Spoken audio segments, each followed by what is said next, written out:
As was mentioned at the beginning of Mass, my name is Father Sean McGillicuddy. I am a Redemptorist priest, and I'm presently stationed at the Basilica of Our Lady of Perpetual Help Mission Church in Boston, in the Roxbury section of Boston. And I'm here today to speak with you about the needs of the missions of the Redemptorists in Brazil, particularly the work in which my brother Pat was involved in. Pat passed away in May of this year, but the work still continues, the work he was very instrumental in beginning. And I'm here today to ask for your help, and I thank Father Brian, Father Raymond, Father Fernando, all the priests, and Deacon Barry for allowing me to be with you this weekend. I also thank the Propagation of the Faith, who set up all these various preaching assignments throughout the Archdiocese. We're number one.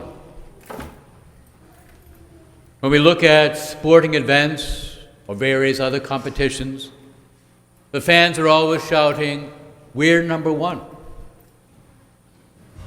No one ever says we're number 3, or number 98, but we're number one. There's something in human nature that wants to be the best. It wants to be considered great. And that's what we see in the disciples in the gospel today. They're arguing about who is the greatest, who's the most important among them. And it's surprising that they're doing this, because for the second time, Jesus has told them that as Messiah, as the Christ, he will suffer. He will hand over his life. And they argue about who's the most important. We also see another surprising thing. Jesus doesn't condemn their ambition. He just simply purifies it. He wants them to want to be great, but not in the way we always think of it, but to be great in the kingdom of God. Being great in the kingdom of God is being humble, being like a little child. Being great in the kingdom of God is being the servant of everyone, willing to serve everyone. That's greatness in the kingdom of God. Being great in the kingdom of God is following Jesus, living the way Jesus lived, constantly loving, constantly serving. It's high standards, but Jesus never backs down from it. He constantly calls us to follow him. Follow me. And that's being great in the kingdom. Missionaries, and we're all missionaries, in our own vocations, each one of us is a missionary, called to proclaim the gospel. Missionaries are people who want to be great in the kingdom of God. They're people who every day really and truly try to follow Jesus, try to love God here, in prayer, in reflection, and in our brothers and sisters. My brother Pat was a missionary in Brazil for 44 years. The last 31 years of his life, he was involved in a very special mission in the city of Curitiba in the state of Paraná, in the southern section of Brazil. And there he, along with some other Redemptorists, other religious, lay people, they worked with the people who were living in the favelas, especially those who were living on the streets. And they entrusted their work to Mary. They called their work the Perpetual Help Project. in honor of Mary, our Mother of Perpetual Help. As you may know, favelas are places of deep, deep poverty. Like you, I've seen poverty here in the United States, and it's terrible. People really do suffer. But I never saw poverty like I saw in the favelas. It's misery. The people don't have the basics. There's no sure housing, no electricity, no running water, no proper sewage. So many things we take for granted, they don't have. Through Perpetual Help Project, my brother Pat and others would provide needed assistance, provide needed products, constantly providing needed food, and other services. And along with this, they would also always provide the gospel. It was a gospel of accompaniment, reminding these people that God is with them, walking with them, the same as they were walking with them.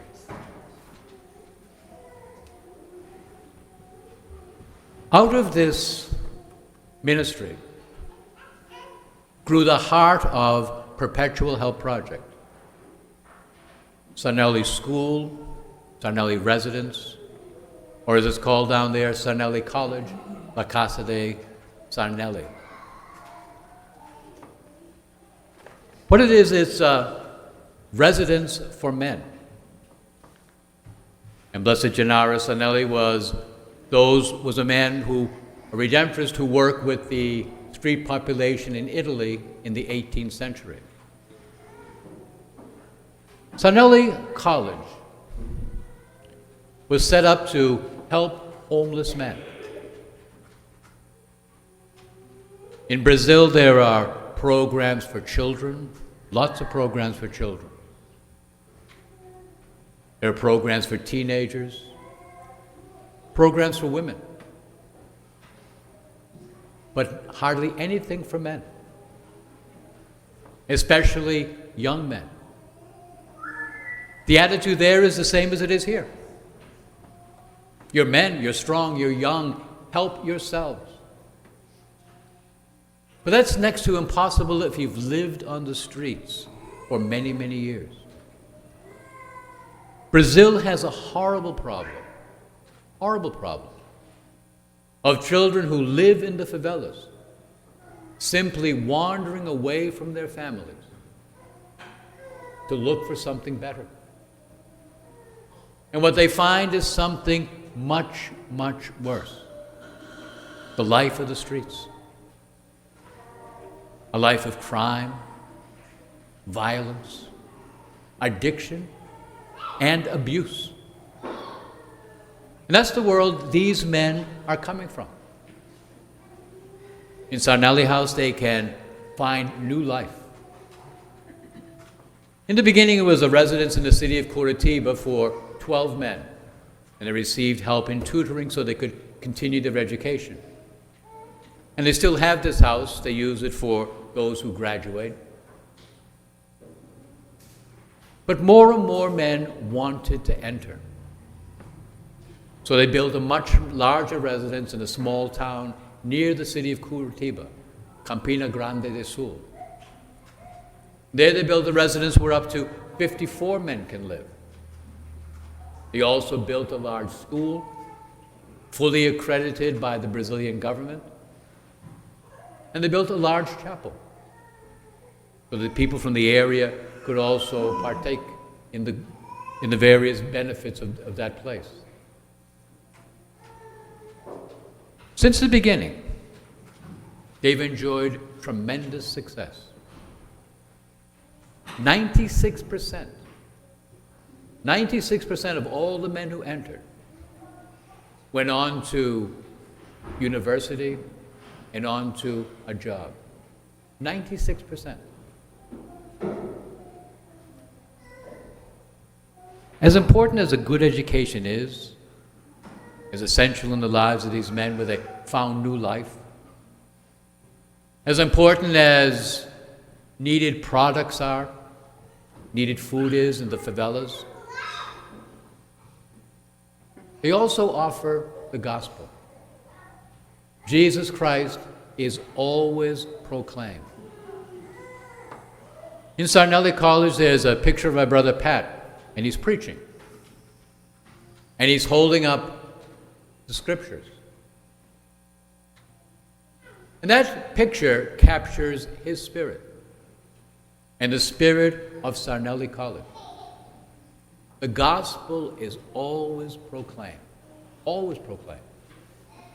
Everything that exists in a parish exists there. There's an RCIA program.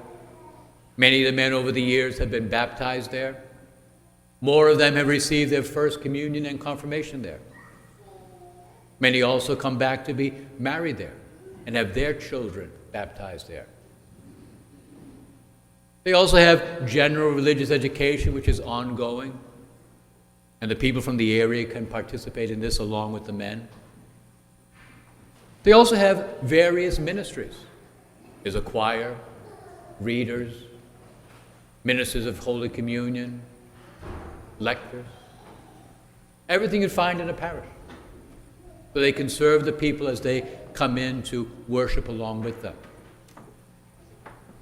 When I was there a while ago, a woman told me, I come to Mass here every Sunday because Jesus is here.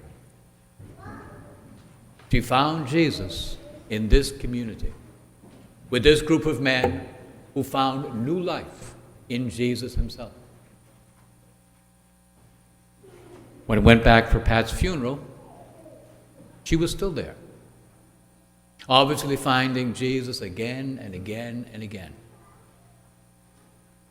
I'm here today to ask for your help. As was mentioned in the beginning of Mass, the second collection is for this ministry in Brazil. And whatever you can do is deeply appreciated. I also especially ask for your prayers.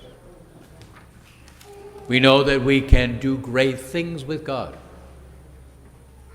Without him, as Jesus tells us in the gospel, we can do nothing.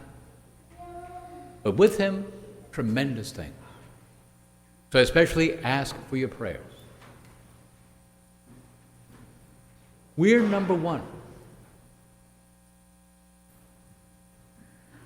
Here in this Eucharist, Jesus reminds us that he wants us to be great.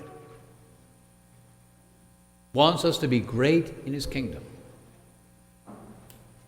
He wants us to respond to his call, follow me, follow me. Live how I live, follow me. So today, as we celebrate this Eucharist, as we celebrate Jesus' life-giving life, death, and resurrection,